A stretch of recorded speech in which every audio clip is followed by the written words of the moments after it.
Qayyum stadium Peshawar में second MLNC sport गाला में आज कैंटोनमेंट बोर्ड पेशावर और कैंटोनमेंट बोर्ड नौशेरा के दरमियान वॉलीबॉल का फाइनल मैच खेला गया।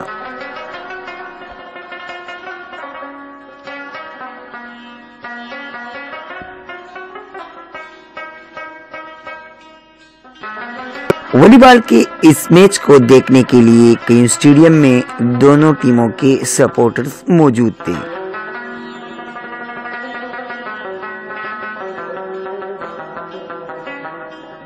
इस मौके पर शायकीन ने अपने अपने टीमों को भरपूर सपोर्ट किया।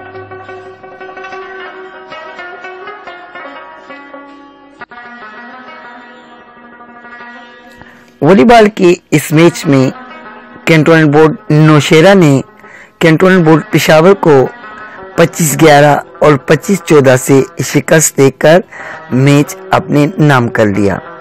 नेमत सुहान, चमकनी टीवी, कयूम स्टेडियम पेशावर।